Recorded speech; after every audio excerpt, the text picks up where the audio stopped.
غسل کا طریقہ کیا ہوگا؟ آپ حمام میں داخل ہوئے، چاہے پانی بکیٹ میں ہو، چاہے رننگ واٹر ہو، آپ کے شاور سے آتا ہو یا کوئی اور ذریعے سے آتا ہے، مختلف چیزیں آج کل ہوتی ہیں۔ شاور کے علاوہ بھی دیواروں میں سے پانی نکلتے ہیں آج کل، نیچے سے اوپر تک سسٹم ہوتا ہے اور پورے آنگ پہ پانی اڑتا ہے، آدمی کانچ کے ہوتے ہیں جنرلی، اندر چلا جاتا ہے اور اس میں سے پورے پانی نکلتے ہیں۔ بہرحال مختلف چیزیں اللہ نے دے رکھی ہے لوگوں کو، تو لوگ استعمال کرتے ہیں۔ بہرحال جو بھی ہو، آپ 3 بار وہ کریں گے، اپنی شرمگاہ یا جو وجہ بنی ہے آپ کی غسل کی، وہ غلاظت کو آپ زائل کریں گے، ٹھیک ہے۔ اس کے بعد آپ وضو کریں گے جس طرح سے وضو ہوتا ہے۔ اب طہارت بیت الخلاء میں جانے کی دعا ہوا میں نہیں سکھاؤں گا، پہلے ہو چکا، 2-3 ہفتے پہلے جانے کا وہ سب پورا رفع حاجت کے مسائل ہو چکا ہے، تو لہٰذا میں اس لیے وہ بات نہیں رکھ رہا ہوں، ورنہ پھر اس کو ایڈ کریں گے تو کئی چیزیں اضافہ ہو جائیں گی، بہت مشکل ہوگا مجھے سمجھانا آپ، ٹھیک۔ تو پھر آپ اندر چلے گئے، آپ نے جو وضو کیا جیسا وضو ہوتا ہے، ٹھیک ہے، چاہے تو پیر ساتھ دھو لے یا بعد میں آخر میں، تاکہ چھینٹے اڑنے کا ڈر ہے تو آخر میں دھو لے، ٹھیک ہے۔ اس کے بعد جب وضو کا ہو گیا معاملہ تو اس کے بعد آپ سر کو دھو لیں اچھے سے، تاکہ غسل جنابت ہے تو جڑوں تک پانی چل جائے۔ اس کے بعد سیدھے طرف بھگا لیں، مطلب شاور ہے تو آپ ادھر سے شروع کریں پھر ادھر آ جائے، ٹھیک، مطلب سیدھے طرف پہلے وہ کر لے تاکہ سنت بھی ادا ہوتی ہے، اور پانی گر رہا ہے تو ظاہر سی بات ہے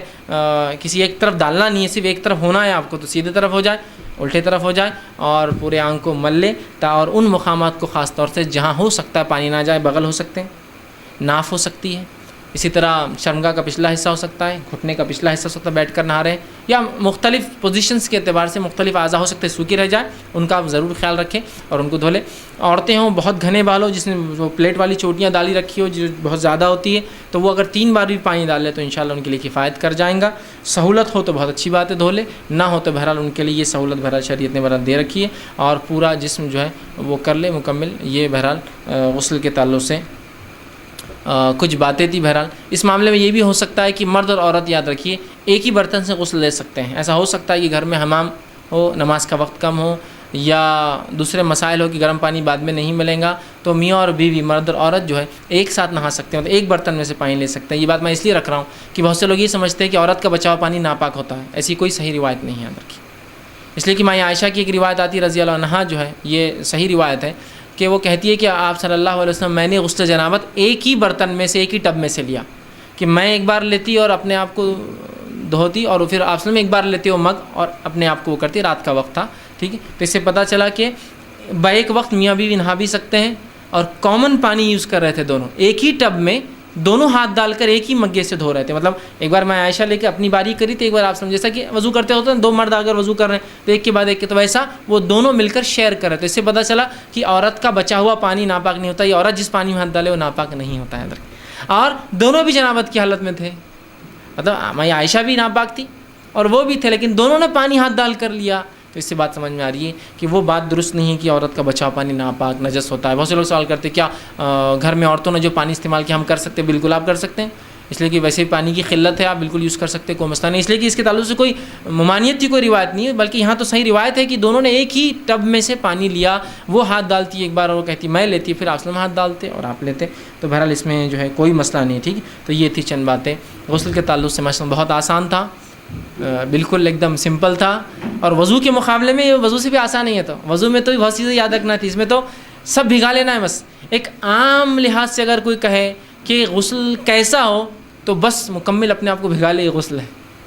مکمل اپنے آپ کو بھگا لے، یہ غسل ہے، ٹھیک۔ یہ میں اس لیے کہہ رہا ہوں کہ بہت سے لوگ شکوک میں ہوتے ہیں اپنی عبادتوں کے تعلق سے، سوالات ان کے ذہن میں عجیب و غریب ہوتے، تو ان کے لیے میں کہہ رہا ہوں بس اپنے آپ کو مکمل بھگا لے، یہ آپ کے لیے انشاءاللہ عزیز کافی ہو جاتا ہے۔ رہا پھر وضو کا، تو وضو کے ساتھ بھگا لیا تو وضو بھی ہو گیا، نہیں بھگایا تو بعد میں آپ کو الگ سے وضو کرنا ہوگا۔ یہی معاملہ میت کو غسل دینے کا بھی ہوگا، سمپل یاد رکھیے، انشاءاللہ اس کا طریقہ کبھی پھر بعد میں رکھوں گا میں، کہ بہت سے لوگ ڈرتے کہ ایسا ہوگا تو ویسا ہوگا تو مردہ قیامت دن پکڑ لیں گا میرے کو، یہ کر لیں گا، نہیں تو زندگی دنیا میں چاہ کے لپٹ جائیں گا، تو نے غلط نلایا میرے کو، میری وہاں قبولیت نہیں ہو رہی، انٹری نہیں ہو رہی، اور فلاں اتنے ڈر رہتے کہ کوئی آگے نہیں بڑھتا،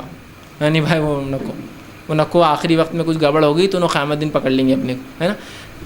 اگر میت کو غسل دینے کو آپ کو ایک لفظ میں سمجھنا، آپ کو کیا کرنا ہے، تو پوری میت کو اوپر سے نیچے بھگا دیجیے، اس کا غسل ہے، مطلب وہ خوف نکالنے کے کہہ رہا ہوں آپ سے، جو خوف رہتا نا یہ پہلے ہوگا تو ایسا ہوگا تو اس کو وضو کرانا، اس میں کچھ غلطی ہوگی تو کوئی بات نہیں، مکمل بھگا دیجیے اس کو، آپ نے حق ادا کر دیا اس کا، وہ سنتیں ہوں باقی سب چیزیں، مکمل بھگانا ہی اصل ہے، سمجھ رہے ہیں آپ بات کو۔ اسی طرح گندگی کو زائل کر دیجیے اس کی۔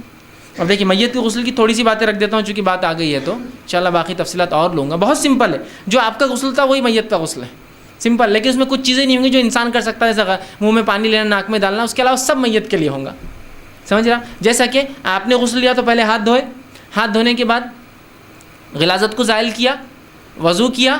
مکمل جسم کو بھگایا, یہ ہوا آپ کا غسل. میت غسل بھی ایسی ہے, آپ نے میت کے ہاتھ دھوئے, ٹھیک ہے, میت کو آپ نے جو پھر وضو کروایا, ہاتھ دھوئے, منہ میں پانی نہیں لے سکتے, ناک میں پانی نہیں ڈال سکتے اس کو, تو خالی منہ پہ ہونٹوں پہ لگائیں گے, ناک کو ایک بار وہ ناک پہ پانی لگائیں, ناک میں نہیں ڈالیں گے, ہو گیا. چہرہ اس کا دھوئیں گے, سیدھا ہاتھ کونیوں تک, الٹا ہاتھ کونیوں تک, ٹھیک ہے. اس کا مسح, جیسا آپ مسح کرتے ہیں کانوں کا خلال, اس کا سیدھا پیر, اس کا الٹا پیر, ہو گیا اس کا وضو. اس کے وضو کے بعد اس کو پورا بھگانا ہے. مطلب غلاظت کو زائل کرنے کے بعد یاد رکھیے, ہاتھ دھونے کے بعد غلاظت زائل کی, مطلب اگلا پچھلا حصہ اس کا صاف کیا, اور اس کے بعد اس کو وضو کرایا. وضو کرانے کے بعد پورا جسم بھگا دیجیے, جیسا زندہ انسان سیدھا پہلے اور الٹا, اس کا بھی سیدھا پہلے اور پھر الٹا. پھر چاہے ایک بار پانی ڈالیے سیدھے الٹے پہ, پھر صابن ملیے آگے اور پیچھے اچھے سے, اس کے سر پہ, اس پہ, پورے آنکھ پہ, پھر سیدھا طرف دھوئیے, الٹا طرف دھوئیے. یہ ہوا ایک بار دھلانا آپ کا. اس سے زائد کرنا ہے آپ کو تو 2 بار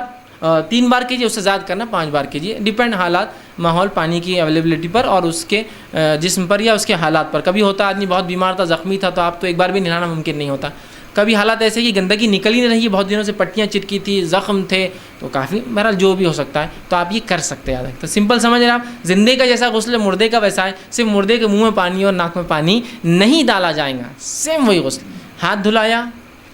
غلاظت کو زائل کیا, اس کی غلاظت کو زائل کر وضو کروایا, اس کو ناک میں وہ چھوڑ کر, اس کے بعد اس کے سیدھے طرف بھگایا, دھو لیا, الٹے طرف بھگایا, دونوں کو ایک ساتھ صابن لگایا, سیدھے طرف کا دھویا, الٹی طرف کا دھویا, یہ ہو گیا. اس کے بعد اور ایک بار کرنا ہے, حالات ہے کیجیے بہرحال, تاکہ اور زیادہ پاکی صفائی. یہ بہرحال اس میں کچھ اضافی چیزیں پھر کبھی موقع ملا تو تفصیلی ہم دیکھیں گے. تو بہرحال اس کے لیے بھی اتنا سمپل ہے, تو اگر کسی کو یہ موقع ملے تو اس کا فائدہ اٹھا لے. صرف اتنا ہے کہ چونکہ مردہ ہوں گا اور کسی کی شرمگاہ کو آدمی ہاتھ نہیں لگا سکتا, تو مردے کو چونکہ آپ کو جب شرمگاہ دھونی ہوں گی تو ہاتھ میں کچھ پہننا ہوگا, تو عموماً کفن کے ساتھ گلاؤز آتے ہیں. کفن کے ساتھ گلاؤز نہیں تو سب سے اچھا طریقہ آپ کو پولیتھین کیری بیگز ہوتی ہے,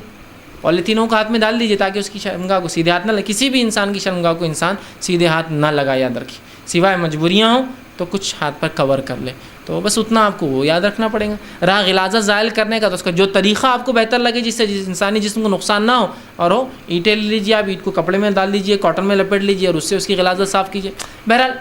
ایسا ایک عام انسان کو تکلیف نہ ہو, کیسے صاف کریں گے, بس اس کے ساتھ وہی سلوک کیجیے آپ. باقی معاملہ رہا بہت آسان ہے.